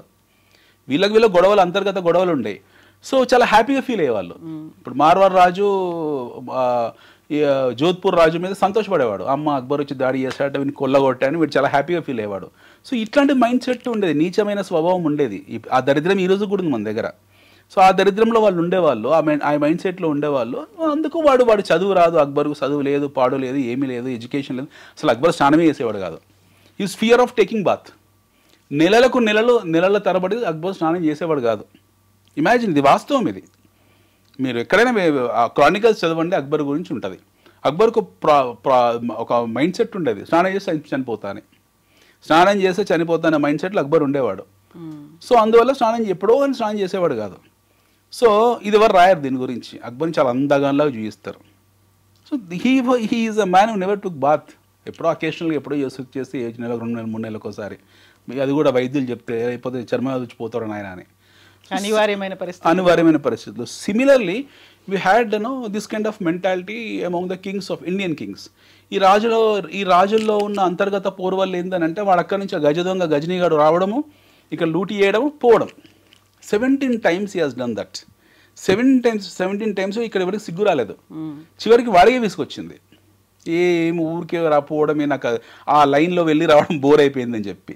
మీరు ఆశ్చర్యపోతారు, ఈరోజు కాందారు, గజని అట్లాంటి ప్రాంతంలో వీడు దోపిడీ చేసిన ఏవి సొత్తు అవుతుందో వీడి చివరికి తలుపులు కూడా ఎత్తుకుపోయాడు. సోమనాథ్ ఆలయం తలుపులు ఉంటాయి కదా, వెండి దర్వాజాలు, బంగారం దర్వాజాలు, అవి కూడా ఎత్తుకొని పోయాడు. అవి ఎత్తుకొని పోయి వాడి కిలాకు పెట్టుకున్నాడు. అవి ఈ రోజుకున్నాయి అట్లా. మోస్ట్లీ ఆ వెండి బంగారం పీకేసుకున్నారు, కానీ ఆ చెక్కలు అయితే అట్లే ఉన్నాయి. No imagine. సో ఇది ఎవరు రాయాడు కదా వీటి గురించి. మన దేశ చరిత్రలో ఎవరు రాసిన లేరు, చెప్పిన వాళ్ళు లేరు. వక్రీకరణలే. ఇప్పుడు మీకు ఇంకొక వక్రీకరణ వస్తుంది శివాజీ విషయంలో. శివాజీకి ఒక బ్రాహ్మణ పంతుడు ఎడమకాలతో బొట్టు పెడతా అన్నాడు. ఎందుకంటే ఆయన కింగ్ కాదు, ఆయన క్షత్రియ వంశానికి చెందినవాడు కాదు, నిమ్న జాతికి చెందినవాడు శివాజీ. అందుకని ఆయన పట్టాభిషేకానికి ఏ ఒక్క బ్రాహ్మణుడు ముహూర్తాన్ని నిర్ణయించలేదు, కిరీట ధారణ చేయలేదు, బలవంతంగా తీసుకొచ్చారు ఒక బలహీనమైనటువంటి బ్రాహ్మణుణ్ణి అని. ఇప్పుడు మీకు let's come to the Maratha dynasty. ఇప్పుడు మనం మరాఠా డైనాసిటీకి వద్దాం. ఇప్పుడు ఇందాక మనం అనుకున్నట్టు షాజీ రాజా ఎవరైతే ఉన్నారో శివాజీ తండ్రి, ఆయన ఒక సామంత రాజు అనుకుందాం, లేదా ఒక దండనాయకుడు అనుకుందాం, లేకపోతే ఆయన ఒక ఫ్యాక్షనిస్ట్ అనుకుందాం, వాట్స్ ఎవర్. ఆయన ఒక గ్రూప్ ఆఫ్ పీపుల్ ఉండేవాళ్ళు. He was assisting Bahmani sultans. బీజాపూర్లోనూ బహుమని సుల్తాన్కి అసిస్ట్ చేసేవాళ్ళు. ఆయన ఆయన ఆయన చేసిన కార్యక్రమాలు అంటే వీళ్ళందరూ హంపి మీద దాడులు చేస్తారు. వీళ్ళందరూ కూడా హంపిని ఒక్కసారి కాదు, హంపిని ఎన్నోసార్లు దోచుకుంటారు. విజయనగర సామ్రాజ్యం పతనంలో కూడా షాజీ రాజా చెయ్యింది. Let's take history as history, let us not be biased. Vijayanagara సామ్రాజ్య పతనంలో శివాజీ తండ్రి ఎవరైతే ఉన్నారో షాజీ రాజా, ఆయన హస్తం ఉంది, ఆయన చెయ్యింది. ఆయన బహుమని సుల్తాన్కు సపోర్ట్ చేశాడు. ఓకే, చివరి విజయనగర రాజు ఎవరైతే ఉంటారో, అప్పటికే కృష్ణదేవులు పోయారు, ఆయన చివరి రాజులు ఎవరైతే ఉంటారో పూర్తి స్థాయిలో నాశనం చేయడానికి ఈయన చెయ్యి ఉంది అందులో. సో ఆయనకు గిఫ్ట్గా, ఓకే, నా కమాండర్ ఇన్ చీఫ్ ఎవరైతే ఉన్నారో చాలా మంచి పని చేశాడని చెప్పి ఆయనకి ఏం చేశాడు, he makes him as a chieftain and he sends him to Karnataka, Bengaluru. నువ్వు మైసూరు వెళ్ళు, ఆడ వడియారులు ఉన్నారు, బాగా డబ్బు ఉంది నాయన, నువ్వు వెళ్ళి బెంగళూరులో ఉండు, బెంగళూరుని కంట్రోల్ చేయి అని ఆయన పంపిస్తాడు బెంగళూరుకు. ఈ గోస్ టు బెంగళూరు. ఎవరు? శివాజీ తండ్రి బెంగళూరుకి వెళ్తాడు. Shivaji is forward thinker, intellectual. ఆయన ఐక్యూ లెవెల్స్ చాలా ఎక్కువ. ఆయన ఏం చేస్తాడు, తండ్రి అక్కడ వెళ్ళిన తర్వాత, ఇది వాస్తవం, this is the history I'm talking about. ఇది క్రానికల్స్లో ఉన్న హిస్టరీ, నేను నా సొంత కల్పితం కాదు, లేదా పిచ్చి పిచ్చి పుస్తకాలు చదివి చెప్పట్లేదు, నా సొంత అనాలిసిస్ కాదు, I'm talking about complete comprehensive correspondence మీద మాట్లాడుతున్నాను. ఈయన ఏం చేస్తాడు, శివాజీ మా తండ్రి అక్కడ ఉన్నాడు కదా అని చెప్పేసి, is a teenage boy around 15-16 years. ఈయన శివాజీ దృష్టి ఏంటంటే అప్పటికి అఖండ భారతదేశం లేకపోతే అఖండ మరాఠానో ఢిల్లీ మీద ఫోకస్ లేదు. He's focus is on Adil Shah. వీళ్ళ నాన్న ఎవరికైతే సపోర్ట్ చేస్తున్నాడో ఆయన మీద టార్గెట్ పెట్టాడు Shivaji. He wanted to go and conquer Bijapur. So Bijapur అప్పటికే చాలా బలమైన రాజులు, వెరీ స్ట్రాంగ్. అప్పటికే భారతదేశంలోకి మస్కట్లు వచ్చాయి. పెద్ద విజయనగర సామ్రాజ్యాన్ని కూల్చేసిన ఒక పెద్ద ఫిరంగి ఉంటుంది, దాని పేరు మాలికే మైదాన్. అది బీజాపూర్లో ఉంది, ఈ రోజుకు ఉంది బీజాపూర్లో కోట మీద మాలికే మైదాన్ అనే పెద్ద. అలాంటి ఫిరంగులు వచ్చాయి, తోపులు వచ్చాయి, గన్ పౌడర్ వచ్చేసింది. ఇండియాలోకి అప్పటికే తెచ్చారు వీళ్ళు, టర్కీ ఇరాన్ నుంచి భారతదేశంలోకి. ఇందాక మనం అనుకున్న బాబర్ తీసుకొచ్చాడు, అది కంటిన్యూ అయిపోయింది వీళ్ళ దగ్గర. సో ఈ గన్ ఫౌండరీ వాళ్ళ దగ్గర ఉంది. సో ఇలాంటి సందర్భంలో వాడితో యుద్ధం చేయాలంటే I have only one option, I have to choose guerrilla war. So మొదటిసారి ఇండియాలో అంటే మన దేశంలో మొదటిసారి గెరిల్లా వార్ఫేర్ని స్టార్ట్ చేసింది శివాజీ. గెరిల్లా వార్ఫేర్ గురించి సన్సు రాస్తాడు, the art of war. Chinese యుద్ధ నిపుణుడు, యుద్ధ రచయిత, యుద్ధ విశ్లేషకుడు, very great man by name Sun Tzu. ఆయన చైనీస్ అనమాట. బీసీ 6వ శతాబ్దంలో 5వ శతాబ్దంలో ఆర్ట్ ఆఫ్ వార్లో గెరిల్లా వార్ గురించి రాస్తాడు. ఈ గెరిల్లా అనే పదం కూడా ఈ ఫ్రెంచో పోర్చుగీస్ నుంచి వచ్చింది. వాడు టాక్టిక్స్ కనుక్కుంటాడు, వాడి పేరు గెరిల్లానో గొర్రెనో ఉంటుంది, సంథింగ్ అట్లాంటిది ఆ పేరు అనమాట వాడిది. వారి నుంచి ఈ gorilla war or guerrilla war అనేది సృష్టించబడింది. ప్రిడామినెంట్లీ ఈ యుద్ధం ఏందనంటే అన్ని షార్ట్ కట్స్ వెతుక్కోవడం. This is a very short cut methodology. అంటే దన్మన్ చీకట్లో వెళ్ళి జస్ట్ లైక్ సర్జికల్ స్ట్రైక్ అంటే ఇంకొంచెం సర్జికల్ స్ట్రైక్లో ఒక నీతి నిజాయితీ ఉంది. యు గో అండ్ ఆ ఒక్క పార్ట్ని టార్గెట్ చేసి దాన్ని ఫినిష్ చేసి తేవాల్సింది తెచ్చేస్తారు. బట్ ఇది కాదు. ఇందులో ఏంటంటే వీళ్ళు వెళ్ళే దారిలో ఆ నీళ్ళని విషతుల్యం చేయడము, నీళ్ళలో విషం కలపడము, శత్రురాజులు రాకముందుకే వాళ్ళు తినాలనుకున్న ఆహారాన్ని చంపేయడము, లేకపోతే వాళ్ళ ఆహారం విషం కలపడము, వాళ్ళు వెళ్ళే దారిలో కందకాలు దువ్వడము, పాములు వదలడము, ఇలాంటిదన్నమాట. ఇది ఒక ఈ technique. This is a technique basically use in guerrilla war. So అన్ని కందకాలు దువ్వి పెడతారు, అందులో అన్ని రాళ్ళు, రప్పలు, కత్తులు, కటార్లు అన్నీ పెడతారు. వాడు వచ్చి అలా పడిపోతారు, ముసలను వదిలేస్తారు. ఇవన్నీ ఈ పద్ధతులన్నీ కూడా శివాజీ కనుక్కున్నాడు. దెన్ ఈ అండర్స్టూడ్ ప్లాటో మీద, ఫ్లాట్ ల్యాండ్ మీద యుద్ధం చేయడం వల్ల ఉపయోగం లేదు, వీళ్ళని పైకి కొండ మీకే రప్పించి అక్కడి నుంచి లేపేసేయాలని చెప్పి ఆయన రాయగఢ్, ప్రతాప్గఢ్, సింహగఢ్ ఇలాంటి కొన్ని కోటలు ఉన్నాయి. అవన్నీ ఆయన 15 టీనేజ్ వయసులో ఒక 12 కోటలను క్యాప్చర్ చేసుకున్నాడు ఆ పూనా చుట్టుపక్కల. పూనాలో ఉండడం ఉపయోగం లేదు, ఎందుకంటే గ్రౌండ్ అక్కడ ఎవడైనా ఇన్వేజన్ చేయగలుగుతాడు, ఇక్కడ నాన్ సెన్స్ అనమాట గ్రౌండ్ మీద ఉండడం వల్ల అని చెప్పేసి he shifts himself to the higher zone, altitude పెంచుకొని కొండల మీద దుర్గాలు కట్టి, లేదా అప్పటికే పాడుబడ్డ కోటలు ఏవైతే ఉన్నాయో వాటిని లీజ్ తీసుకొని కొంతమంది దగ్గర మాట్లాడుకొని ఎవరి కంట్రోల్లో ఉందో ఆ కోటలు మెయింటైన్ చేయడం చాలా కష్టం. వాళ్ళతో లీజ్ తీసుకొని మాట్లాడుకొని ఏదో చేసి మొత్తానికి 10-12 కోటలు రెడీ చేసి పెట్టుకుంటాడు Shivaji. Then he request king బై నే మోరే, ఆ రాజు కొంకన్ రాజు వెళ్ళి, అరే నాయన నేను బీజాపూర్ మా దండయాత్ర చేయాలనుకుంటున్నాను, నాకు సపోర్ట్ చేయి అని అంటే వాడు ఒప్పుకోడు. ఆ మౌర్య రాజు ఒప్పుకోకపోతే శివాజీ ఫస్ట్ ఇన్వేషన్ అనమాట. శివాజీ మొదటి విజయము ఆ మౌర్య రాజు మీద. గెరిల్లా వార్ టాక్టిక్స్తో వెళ్ళి ఆ మౌర్య రాజుని ఓడించి కంప్లీట్గా ఆయన కంట్రోల్ తీసుకుంటాడు. ఈ ప్లాటో ఏతుందో అంటే పూనా నుంచి మీ కొంకన్ ఏతుందో అంత వ్యాలీ జోన్, చాలా కష్టం అనమాట. అక్కడ ఫ్లాట్ ల్యాండ్ ఎక్కడ ఉండదు, అక్కడ యుద్ధాలు చేయాలన్నా సరే కొండలు ఎక్కి దిగి చేయాల్సిందే అనమాట. సో దాన్ని ఆయన కంట్రోల్ తీసేసుకుంటాడు. దెన్ బీజాపూర్ రాజు భయపడతాడు ఇది తేడా వచ్చింది అని. దెన్ ఈ లాస్ట్ హిస్ ఫాదర్ షాజీ, బాబు మీ కొడుకు ఇట్లా చేస్తున్నాడు ఏంది సంగతి అని అంటే ఆయన అంటాడు, నా కొడుకు నా చేయి దాటిపోయాడు, is out of my hands అని చెప్తాడు. ఇది వాస్తవం జరిగింది. Okay, Dutch East India Company తాలూకు క్రానికల్స్లో ఉన్నది నేను మాట్లాడుతున్నాను. Is out of my hands అని చెప్తే ఆయన మన శివాజీ ఇక తండ్రి మాట కూడా వినాడు, ఈ నెగ్లెక్ట్స్ హిజ్ ఫాదర్. దెన్ ఒకటి తర్వాత ఒకటి ఈ క్యాప్చర్స్ ఆల్మోస్ట్ 30-35 ఫోర్ట్స్. ఆయన ఆధీనంలో 30-35 కోటలు వెళ్ళిపోతాయి. పూర్తి స్థాయి మరాఠాలు ఈరోజు మనం మాట్లాడుతున్న Maharashtra, to some extent Karnataka, to some extent Gujarat, to some extent Madhya Pradesh, to some extent Chhattisgarh, ఈ ప్రాంతం అంతా ఆయన కంట్రోల్లోకి వచ్చేసింది. Then for him Bijapur is nothing, Bijapur రాజు నథింగ్ అనమాట. ఇదంతా జరిగిన తర్వాత అక్కడ నుండి ఔరంగజేబు కబురు పెడతాడు, అరే నాయన నువ్వు చాలా భారీ స్థాయిలో వెళ్తున్నావు కదా, why don't to take over complete Deccan. పూర్తి స్థాయి దక్కన్ అంటే దక్షిణ భారతదేశం. అప్పుడు దక్కన్ అంటే అప్పుడు తమిళనాడు వరకు మొత్తం కూడా మనకు దక్కన్ లాగానే వచ్చేది. కొద్ది భాగాలు వదిలేస్తే ట్రావెన్ కోర్ కొద్ది వదిలేస్తే మ్యాక్సిమం టెరిటరీ అంతా కూడా డక్కన్లో ఉండేది, ఇంక్లూడింగ్ గోల్కొండకు అప్పుడే ఔరంగజేబు వచ్చి ఊచకోత కోసి 20,000 మంది సైనికుల్ని హైదరాబాద్లో చంపెళ్తాడు. Aurangzeb also comes to Hyderabad. ఈ అటాక్స్ నిజాం షాహీ ఇక్కడ ఉన్న మన దగ్గర సైనికులను 20,000 మందిని ఊచకోత కోసి వెళ్తాడు ఔరంగజేబు. సో కానీ ఆయన ఎప్పుడు జయించలేకపోతాడు దీన్ని. ఈ ప్రాంతం మీద పట్టు కావాలంటే ఆయనకు ఒక సుబేదారు కావాలి. దెన్ ఈ ఆఫర్స్ సుబేదారి టు శివాజీ చెప్తాడు, బాబు నువ్వు సుబేదారి తీసుకో, మొత్తం దక్కన్ని ఇంక్లూడింగ్ కర్ణాటక, మైసూర్ గీసూరు మీ నాయనని రిటైర్ చేస్తా, నువ్వు తీసేసుకో అని చెప్తే అక్బర్ శివాజీ ఆలోచనలో పడతాడు. ఒకవేళ నేను సుబేదారుగా వెళ్ళానంటే మిగతా రాజుల పరిస్థితి నా పరిస్థితి. ఎందుకంటే ఔరంగజేబ్ క్రూరుడు, ఈజ్ ఏ డర్టీ పర్సన్. తండ్రిని చంపేశాడు. చంపడం అంటే తండ్రిని 8 సంవత్సరాలు బంధించాడు, తండ్రితో పాటు సొంత చెల్లెని బంధించాడు.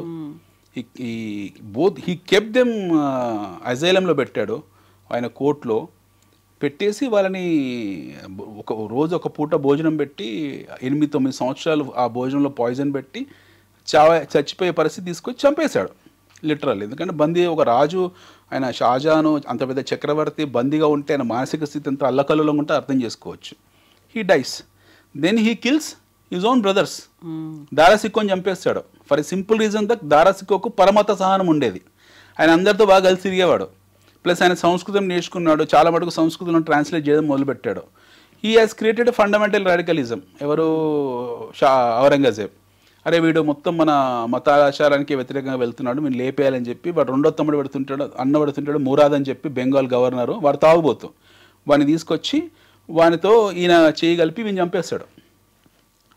అన్నని దారాసిక్కోని చంపి ఆ తలని శూలానికి గుచ్చి తండ్రికి గిఫ్ట్గా పంపిస్తాడు.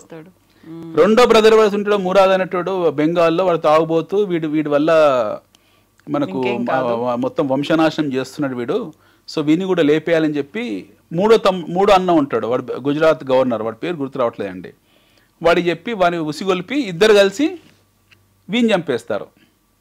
ఎవరిని? మురాద్ని, బెంగాల్లో ఉండేవారిని.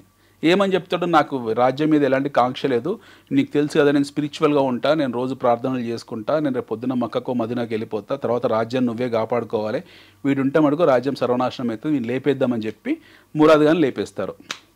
వాడు పోయిన తర్వాత ఈ మురాద్ అనేటువంటి womaniser, basically is a big time womaniser. ఈయన వాడు పోగానే ఈయన బలహీనం పడితే వీని కూడా లేపేస్తాడు. Then he takes over the crowd. Imagine the mind, ఎంత పెద్ద game plan. We have to appreciate his game plan. Exactly. తండ్రి ఉన్నాడు, సోదరులు ఉన్నారు, వాళ్ళందరినీ చంపేశాడు. కేవలం అక్కడ కనిపించింది పీఠం, కిరీటం. అంతే, పీఠం కిరీటం కోసము is very clear master mind అనమాట. మనం చాలా నేర్చుకోవాలి ఔరంగజేబ్ నుంచి. ఇలాంటి గేమ్లు, స్కెచ్లు ఒక సాధారణ పొలిటీషియన్ కానివ్వండి, సాధారణ వ్యాపారవేత్త కానీ నేర్చుకోవాల్సినవి చాలా ఉన్నాయి. నెగిటివ్ అనే కాదు, పాజిటివ్స్ కూడా. ఇది పాజిటివ్, ఇది గేమ్ అనమాట. ఇలా గేమ్ సెట్ చేసుకుంటూ వెళ్ళాడు. ఢిల్లీ పీఠం టార్గెట్ చేసుకున్నాడు, ముగ్గురు బ్రదర్స్ని లేపేశాడు. Then he took his father in to his control. He sends him in asylum. He keeps him for Fatehpur Sikri and he punishes him. Then he dies. Then he takes over the complete kingdom. Now he started implementing his fundamental radicalism. ఆయన షరియా లా పెట్టుకుంటూ వెళ్ళాడు. అంత ముందుకునే జిజియా ట్యాక్స్ని పెంచేశాడు. 60-70%, 80% తీసుకెళ్ళాడు. And ఇది చరిత్ర, ఇందులో అబద్ధం లేదు, ఇలా బయాస్ లేదు, పాడలేదు. It's hard core history. ఇది తీసుకున్నాడు. Then he takes the control of Delhi. ఇప్పుడు శివాజీ ఇంట్లో పడ్డాడు ఆలోచనలో. Shivaji is a normal king. ఇప్పుడు అఖండ మహారాఠా, అఖండ రాజ్యం అనేది secondary, but is a king. ఇప్పుడు శివాజీకి ఉన్న క్వశ్చన్ ఏంటంటే, నేను సుబేదార్గా డక్కెన్ వెళ్ళాను అనుకోండి, డక్కెన్ వెళ్తే మళ్ళీ నాకు కూడా వాళ్ళ తమ్ముళ్ళ పరిస్థితే కలుగుతుందో, లేకపోతే తండ్రి పరిస్థితి కలుగుతుందో, దీని బదులు I can stay at my home land at Poona, అక్కడి నుంచి నేను ఔరంగజేబ్ మీద యుద్ధం స్టార్ట్ చేస్తా అని చెప్పేశాడు. అప్పటికైనా స్వరాజ్య కాంక్ష ఉంటుంది. శివాజీ హ్యాస్ గాట్ దట్ స్వరాజ్య కాంక్ష ఉండి ఈ 30-40 గడులని, గడ్ అంటే కోట, ఈ 30-40 కోటల్ని ఆయన 32 కోటలు అనుకుంటా ప్రిసైజ్లీ, 32 కోటలను స్వాధీనపరుచుకొని ఆయన చక్రవర్తి డిక్లేర్ చేసుకుంటాడు. ఇప్పుడు మౌలికమైన ప్రశ్న, మీరు అన్నది బ్రాహ్మణులు ఎడమకాలతో బొట్టు పెట్టారా అనే ఇదొక పిట్టకథ అనమాట.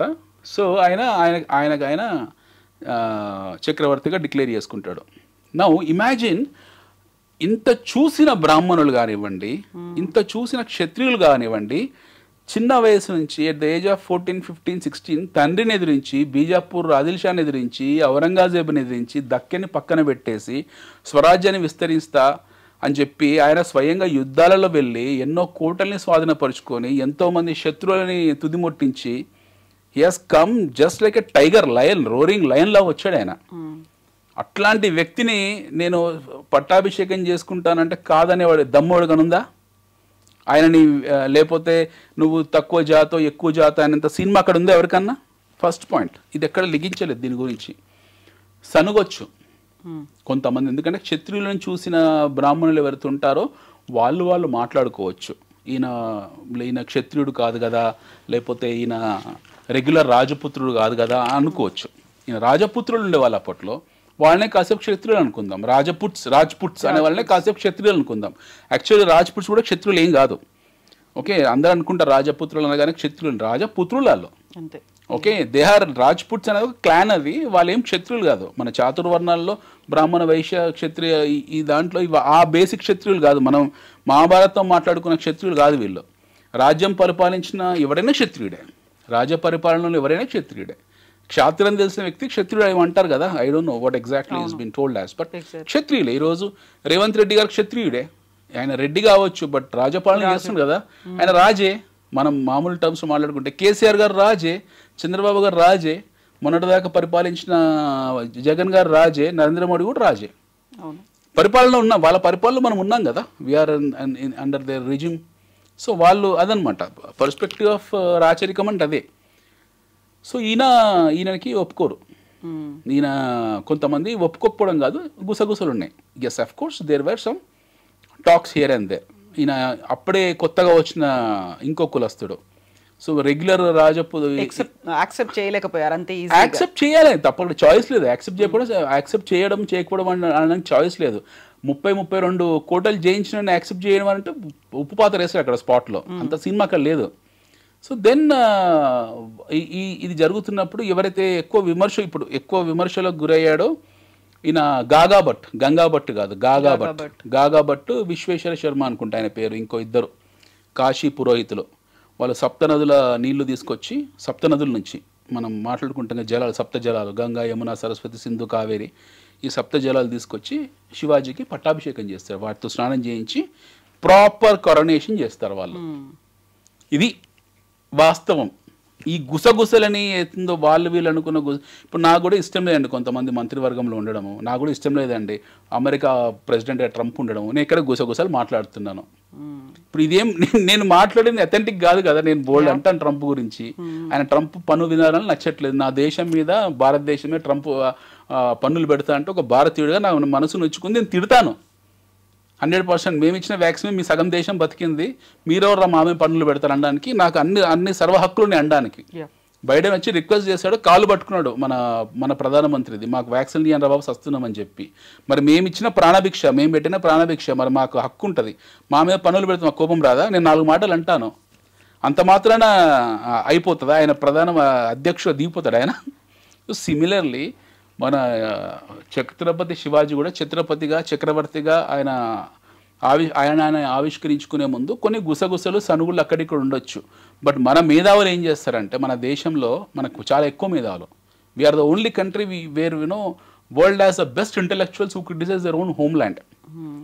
సొంత మాతృభూమిలో జరిగిన వాస్తవ చరిత్రని వక్రీకరించడానికి మన దేశంలో ఇంతమంది గొప్ప మేధావులు ప్రపంచంలో మీకు ఎక్కడ కనపడరు.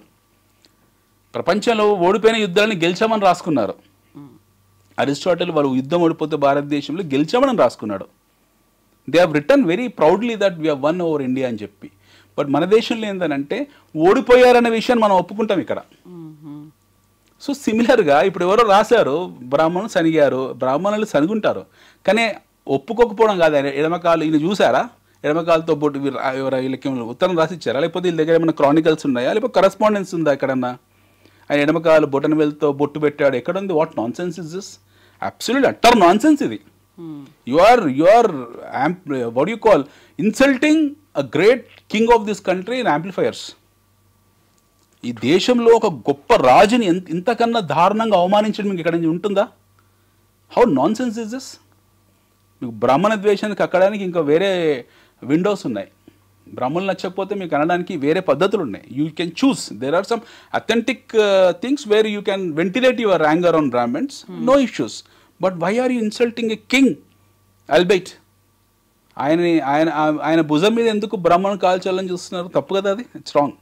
So it never happened in the history that brahmin says that I wanted to put a బొట్టు విత్ మై ఎడమకాలి నుంచి అనేది తప్పు. అలా ఎప్పుడు జరగలేదు. What a non sense is this. రెండోది, ఇప్పుడు చక్రవర్తి అయిపోయాడు ఈయన. ఛత్రపతి శివాజీ హస్ బికమ్ చక్రవర్తి. ఆయనకు నచ్చలేదు, ఎవరికి? ఔరంగజేబ్ నచ్చలేదు. దెన్ స్టార్ట్ అయింది ఔరంగజేబ్ 50th బర్త్డే సెలబ్రేషన్. ఇక్కడ మనం శంభాజీకి వచ్చే ముందు జరుగుతున్న చర్చ ఇది. ఇంకా శంభాజీ వారు రాలేదు. మనం 50th బర్త్డే ఢిల్లీలో జరుగుతుంది. దిస్ పీపుల్ వెంట్ టు ఢిల్లీకి వెళ్ళారు. తండ్రి కొడుకులు ఇద్దరు వెళ్ళారు. వెరీ ఇన్సిడెంటల్ ఏంటంటే, శంభాజీ మాతృమూర్తి ఎవరైతుందో Saibai, she dies when he was 2 years old boy. ఈయన 2 ఏళ్ళ కుర్రాడుగా ఉన్నప్పుడు అలా మదర్ చనిపోతుంది. తండ్రి దగ్గర పెరిగాడు. నాకు సినిమా గురించి తెలియదు. తండ్రి దగ్గర పెరగలేదు, ఆయన వాళ్ళ నానమ్మ దగ్గర పెరిగాడు. జీజీబాయ్ ఎవరైతే ఉన్నారో వాళ్ళ నానమ్మ దగ్గర పెరిగాడు. వాళ్ళ నానమ్మ ఎవరు? శివాజీని మెంటర్. శివాజీ మెంటర్ ఎవరు? కన్నతల్లి జీజీబాయ్. ఈరోజు women's day. By the way, today happen to women's day. We have to speak great about Jijabai. Shivaji మాతృమూర్తి. ఆయన బ్లడ్లో, రక్తంలో ఇనికి మాతృదేశం స్వరాజ్యకాంక్ష అనేది బ్లడ్లో ఇంజెక్ట్ చేసేసింది ఆవిడ టోటల్గా. ఆవిడ దగ్గరికి ఎవరు వెళ్ళాడు? మనవడు వెళ్ళాడు. శంభాజీ ఏ వయసు? 2 ఏళ్ల వయసులో. And he was with his grand mother. ఎలా పెరుగుంటాడు అతను? ఏ స్థాయి పెంపకంలో ఉంటాడు? కొడుకు చెప్పిందే మనవడు ఖచ్చితంగా చెప్తుంది కదా. ఇది కూడా చరిత్రనే, ఇక్కడ అబద్ధం లేదు ఇందులో. ఇది కూడా వాస్తవమే. Sambhaji has been brought up with his grand mother Jijabai. So అతని దగ్గర ఉన్నాడు. కొడుకుని ట్రైన్ చేస్తున్నాడు. ఎవరు? Shivaji is training his son. Sambhaji కొడుకుని at the age of 6 or 7 ఉన్నప్పుడు, 8 years ఉన్నప్పుడు ఢిల్లీ తీసుకెళ్తాడు. ఇక్కడనే మొదటి రిఫ్ట్ అనమాట. శివాజీ ఔరంగజేబ్ వాళ్ళ జీవితకాలం మొత్తంలో వాళ్ళు మొహమాలు చూసుకుని ఒక 3-4 నిమిషాలే. ఎప్పుడు చూసుకోలేదు వాళ్ళు ఫేస్ టు ఫేస్ ఎప్పుడు కాలేదు. ఫేస్ ఆన్ వాళ్ళ బ్రతుకుంద కాలం జరగలేదు అట్లా. ఒక 3-4 నిమిషాల కోసం వెళ్తాడు అక్కడికి. శివాజీ వెళ్ళిన తర్వాత అక్కడ ఏందనంటే ఈ వెళ్ళిన రాజులు ఎవరైతే ఉంటారో 50th బర్త్డేకి వెళ్ళిన రాజులందరూ కూడా తల ఉంచి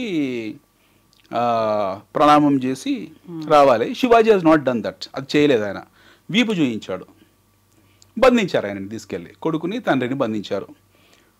బంధించిన తర్వాత ఇద్దరిని ఆ బుట్టలోంచి పారిపోయించారు, భోజనంలోంచి లడ్డూల డబ్బా నుంచి, అవన్నీ అది ఉత్త స్టోరీ, అది they have not come like that, అది కూడా పిట్ట కథ. దే హ్యావ్ ఎస్కేప్ సమ్హౌ, ఎలాగో పారిపోయారు అక్కడి నుంచి. ఆయనని పారిపోయినందుకు ఔరంగజేబ్ ఏం చేస్తాడంటే, ఔరంగజేబ్కు ముఖ్య సలహాదారు ఎవరైతే ఉన్నారో ఆయన శివాజీ కాపలా అనమాట, ఆయన కొడుకు, ఇద్దరిని చంపేస్తారు ఔరంగజేబ్ అనుమానం మీద. యాక్చువల్లీ వాళ్ళ హెల్ప్ చేశారని, బట్ యాక్చువల్లీ ఆయన హెల్ప్ ఏం లేదు. వీళ్ళిద్దరే, Shivaji is a very intellectual person, escape route అని తెలియదా, వచ్చాడు, ఎంట్రీ అయిన వ్యక్తికి ఎగ్జిట్ కావడం తెలియదా, ఎగ్జిట్ వచ్చేస్తాడు. But Shivaji has done a great practice. దారిలో వచ్చేటప్పుడు he has not bought his son along with him. వచ్చే దారిలో రిస్క్ ఉంటుందని చెప్పేసి కొడుకుని తీసుకొని రాడు, శంభాజీని మథురలో పెడతాడు. మథురలో ఆయనకు రాజు ఒక ఉంటాయన, ఆయన ఫ్రెండ్ దగ్గర పెట్టేసి is back to is Poona. So శివాజీకి శంభాజీకి మథురలో ఆ వయసులో 7 ఏళ్ల వయసులో ఇంత చూసిన కొడుకు మీద చాలా ప్రభావం చూపిస్తుంది. మథురలో ఉంటాడు కొద్ది రోజులు శంభాజీ, 1-2 years ఉంటాడు. తర్వాత ఈ హెస్ కమ్ బ్యాక్. వచ్చిన తర్వాత శంభాజీ మీద కొన్ని నీడలు ఉన్నాయి. రాజకొడుకు, రాజపుత్రుడు, లాడ్లా సన్, తల్లి లేని కొడుకు, గొప్పగా పెంచాడు తండ్రి, నానమ్మ దగ్గర పెరిగాడు, ఇంటలెక్చువల్ పర్సన్, స్వరాజ్యకాంక్ష అభిమానాలు ఏమున్నా సరే లాలస లేకపోతే అరిషడ్ వర్గాలని జయించడం అంతా ఈజీ కాదు ఆ వయసులో. కొన్ని మిస్టివస్ థింగ్స్ ఉండొచ్చు. తండ్రికి కూడా కొంచెం చాలా సందర్భాల్లో వ్యతిరేకంగా వెళ్ళాడు. And he actually wanted to betray his own father. ఆ తండ్రికి కూడా వ్యతిరేకంగా వెళ్ళాలని చూశాడు. But it has not happen. Shivaji at the age of 50 dies. ఆయన 50 ఏళ్ల వయసులో ఆయన చనిపోతారు. చనిపోయిన తర్వాత ఈయన లేడు అప్పుడు, గుజరాత్లో ఇక్కడ ఉన్నాడు శంభాజీ. వాళ్ళ పిన్ని ఎవరైతే ఉంటారో సోరాబాయ్, ఆవిడ శివాజీ లేని టైంలో ఇమీడియట్గా ఆమె కొడుకు రాజారాంని పట్టాభిషిక్తిని చేస్తుంది. చేయగానే ఆయన ఈ సంగతి శంభాజీ తెలిసి ఆగమేఘం వచ్చి కోపం మీద ఇద్దరిని, రాజారాంని ఆయన పిన్నిని బంధిస్తాడు. Then he declares himself as Chhatrapati. That time he was around 23 years. Is a 23-year-old boy. 23 ఏళ్ళ 24 ఏళ్ళ వయసు ఉంటుంది. Young boy, is a young bye.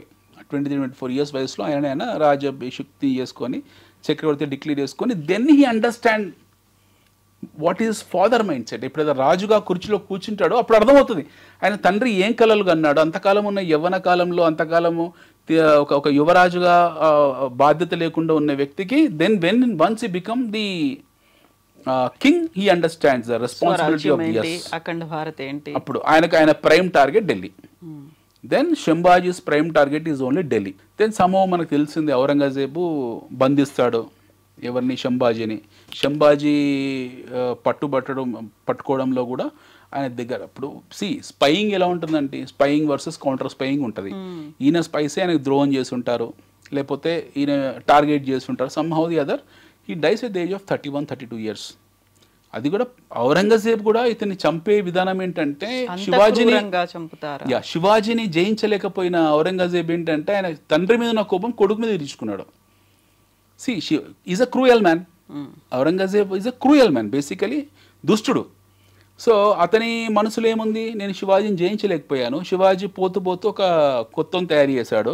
వీడు ఇంకా పెద్ద డేంజరస్ పర్సన్. ఆయన వృద్ధుడు అయిపోయాడు అప్పటికే. Is around oldie man. అప్పటికే 75-80 ఏళ్ళ వయసుకు వచ్చాడు. 70 ఏళ్ళు ఉంటాడు అనుకుంటా బహుశా ఆ టైంలో, ఎవరిని చనిపోయినప్పుడు, శంభాజీ చనిపోయినప్పుడు. వృద్ధుడు అవుతున్నాడు. నాకు వీడు పెద్ద ఛాలెంజ్ అవుతాడు భవిష్యత్తులో. So I have to punish him. And then punishment has to be 2 ways. ఒకటి, నా వ్యక్తిగత కోపం చల్లారాలంటే వీని అత్యంత క్రూరంగా చంపాలి. రెండోది, it has to go to entire Maratha clan, ఒక మెసేజ్ పంపించాలి అని చెప్పేసి 40 రోజులు ఉల్టా లట్కాయించి పైనుంచి కిందికి తలకాయ పెట్టి చిత్రహింసలు అనమాట. అంటే మొత్తం చర్మం వలిసేసి కంప్లీట్గా, అంటే ఒక చోట రాసి ఉంటుంది, first they catches him, then cut his liver. ఇక్కడ కట్ చేసి లివర్ మీద కారం పోస్తారు, కార్జ మీద కారం పోస్తారు. అంటే ఆ స్థాయి నుండి హింస గురి అయ్యారు. కళ్ళు బీకేస్తారు, హాలో కళ్ళు. వీళ్ళకి మొగులుసుకున్న మొదటి నుంచి మాయరోగం ఏంటంటే, కళ్ళు బీకేసిన తర్వాత అందులో ఉప్పు నీళ్ళు పోస్తారు చిత్రహింసలు గురి చేయడానికి. Same thing has done by Jahangir to ఇస్తాన్. ఔరంగజేబ్ తాత ఎవడెత్తున్నాడో జహాంగీరు, సలీం అనుకుంటాం అల్లర్కలి, ఆ జహాంగీర్ ఏం చేస్తాడు, ఆయన పెద్ద కొడుకు కూడా కొంచెము తండ్రి మీద వ్యతిరేకంగా వెళ్తాడు.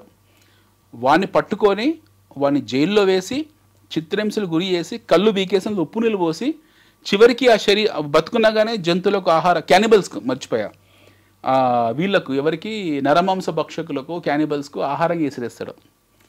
అలాంటి మరణమే ఈయనది కూడా. ఎవరిది? శంభాజీది. శంభాజీని ఈడ్చుకుపోయి శరీరం అంతా తుక్కు అయిపోయిన తర్వాత ముక్కలు చేసి జంతువులకు ఆహారంగా పడేస్తారు.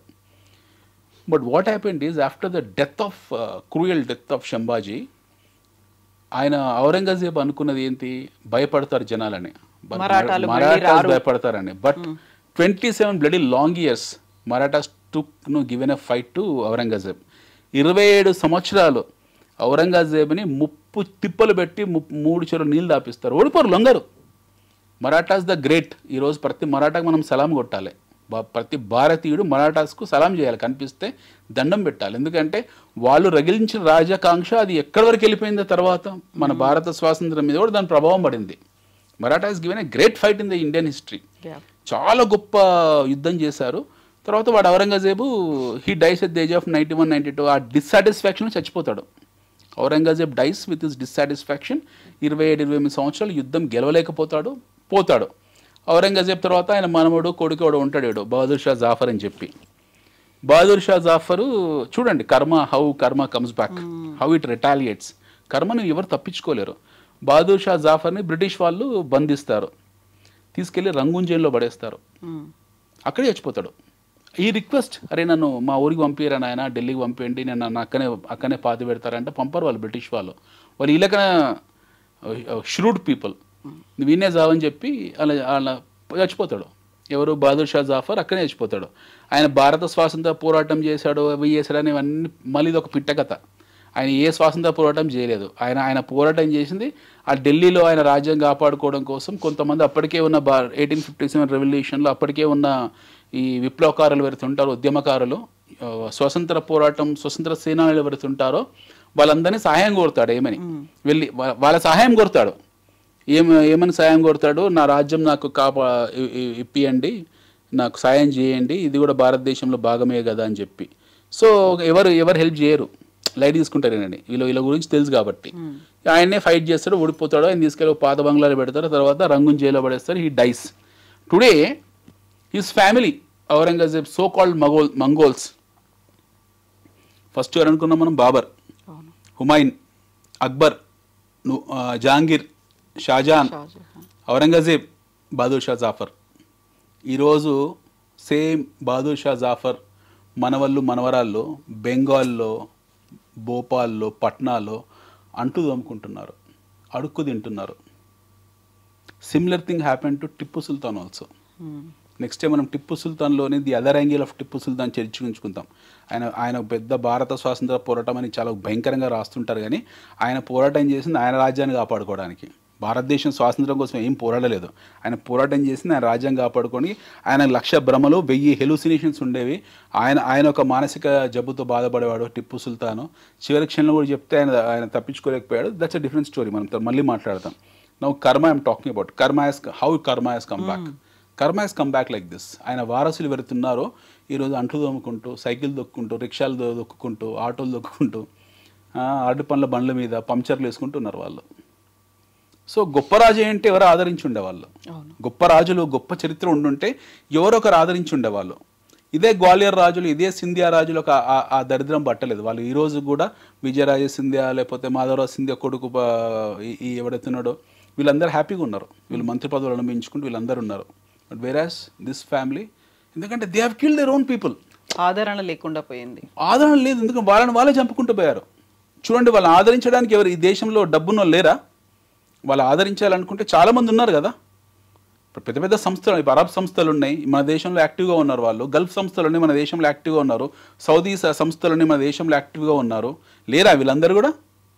వీళ్ళని ఆదుకోవాలంటే అంత పెద్ద హాజీ మస్తాన్ లాంటి వాళ్ళు, లేకపోతే దావూద్ ఇబ్రాహిం లాంటి వాళ్ళు లేరా అప్పట్లో? ఎవరైనా ఆదుకోవచ్చు కదా. ఎవరు ఆదుకోలేదు, వదిలేశారు వీళ్ళని. They just left him. అంటే karma has come like that. So I'm not talking from this perspective, I'm talking from the perspective చరిత్రలో చూడాలి. నేను ఫస్ట్ కూడా చెప్పా, శివాజీ ఇంటెన్షన్ ఇస్ నాట్ స్వరాజ్య. శివాజీ యవ్వనుడుగా ఉన్నప్పుడు ఆయన ఇంటెన్షన్ మరాఠా రాజ్యం. But he understood the loopholes of Maratha Aurangzeb. ఆయనలో ఉన్న ఫ్లాస్ గుర్తించాడు. Then over a period of time ఆయన మెచ్యూర్ అయ్యారు. మొత్తం స్వరాజ్యం కోసమో లేకపోతే పెద్ద భారతదేశం కోసం పాటుపడ్డాడు. Then he went. And similarly this man Shambhaji during his early ages as a teenage boy, whatever a king son can do he has done. But after becoming a king sitting on a throne, then he understood, then he went forward. So సిమిలర్గా మనం హిస్టరీని హిస్టరీలానే చదవాల్సి ఉంటుంది. True. We have to understand history లాగా. శ్రీకృష్ణదేవరాయలు అందగాడు ఎన్టీఆర్లా ఉంటాడని చెప్పి సినిమాలో చూపించారు. శ్రీకృష్ణదేవరాయలు అందగాడు ఏమి కాదు. అంటే అందగాడు ఫిజికల్ అందము మానసిక అందం వేరులేండి. But when it comes to as a physical appearance, he was about 5'5", 5'6" height. ఆయన స్పోర్టింగ్ మచ్చలతో ఉండేవాడు, నల్లగా ఉండేవాడు, చట్టి ముక్కుతో ఉండేవాడు, బలిష్టంగా ఉండేవాడు. బట్ ఆయన ఎన్టీఆర్ లాగా అందగాడు కాదు, ఫిల్మాటిక్ అందగాడు కాదు. ఇది ఈ రొమాంటిసైజేషన్ ఏదైతే ఉందో ఇది తీసి పక్కన పెడితే చరిత్రలాగా చూస్తే మనకు అన్నీ పాలు నీళ్ళలాగా బయటకు వస్తాయి. ఎందుకంటే హిస్టరీని హిస్టరీలానే చూడాల్సి ఉంటుంది మనం. We have to see history as history. Okay, we have great kings. మన దేశంలో గొప్ప రాజులు, మన నిజాం రాజులు ఉన్నారు. నేను ఎప్పుడు పొగుడతాను, మీ షోలో చాలా సందర్భాలు పొగిడాను. నిజాం రాజులు ఉన్నారు, మీర్ ఉస్మాన్ అలీ ఖాన్ గ్రేట్ కింగ్, అలా అనుమానం కూడా లేదు. మన రజాకారులు అని అంటారు మీరు, రజాకారులు సపరేట్ హిస్టరీ, అది ఆయనకు దానికి ఏం సంబంధం లేదు. అది కాసిం రజు చరిత్ర. అది we have great kings like Mir Osman Ali Khan, Qutub Shahi, great kings, గొప్ప రాజులు. కుతుబ్ షాహీలో అద్భుతమైన రాజు కుతుబ్ షాహీ, కులూ కుతుబ్ షా, ఆదిల్ కుతుబ్ షా. తర్వాత మన మీర్ ఉస్మాన్ అలీ ఖాన్, వాళ్ళ నాన్న Mahbub Ali Khan is a fantastic man. Mahbub Ali Khan ఎవరైతే ఉన్నారో 6th Nizam king, is a great man, is a very great man. ఆయన గురించి గంటలు మాట్లాడచ్చు, అంత అద్భుతమైన వ్యక్తిత్వం. వాళ్ళ కోడలు, నిజాం రాజు కోడలు ఎవరుతున్నారో, నీలోఫర్ ఎవరుతున్నారో, ఆమెనే నీలోఫర్ హాస్పిటల్ కట్టించింది. సచ్ ఎ ఫెంటాస్టిక్ ఉమెన్ ఆవిడ, ఓ గొప్ప వ్యక్తిత్వం కలిగిన స్త్రీ ఆవిడ. మనం అంటే ఈ కోణాలని రాజుల్లో చూడాలి. ఇప్పుడు ఇందాక మాట్లాడిన రాజపుత్ర రాజులు ఎవరుతున్నారో వాళ్ళు ద్రోహం చేసుకున్నారు ఒకరినొకరిని. వాళ్ళేం శుద్ధపూసలు కాదు, వాళ్ళని ద్రోహం చేసుకున్నారు. వాళ్ళు ఇంకొకరికి ఛాన్స్ ఇచ్చారు. So there are plenty of things మనకు ఉన్నాయి. ఇప్పుడు మొహమ్మద్ బిన్ తుగ్లక్ ఉన్నాడు, తుగ్లక్ అని మాట్లాడదాం. తుగ్లక్ రాసిన టౌన్ ప్లానింగే ఈ రోజు మనం వాడుతున్నాం. ఈ రోజు కూడా Tughlaq is a great intellectual. Tughlaq చాలా గొప్ప రాజు, గ్రేట్ ఇంటలెక్చువల్. ఆయన రాసిన అడ్మినిస్ట్రేషన్ మనం ఫాలో అవుతున్నాం. సో అందరూ చెడ్డవాళ్ళు, అందరూ మంచి వాళ్ళు అని చెప్పడానికి ఉండదు. ఇక్కడ మంచి చెడు గురించి చర్చ కాదు, ఇక్కడ ఎవరు ఏంటి అనేది చర్చ. ట్రూ. అన్టోల్డ్ స్టోరీస్ బోల్డ్ ఉన్నాయి, వాటన్నిటి గురించి కూడా మనం మాట్లాడుకోవాల్సినటువంటి అవసరం అయితే ఉంది. Thank you so much Anil garu. Will meet and talk many more things. Thank you అండి. Thank you so much.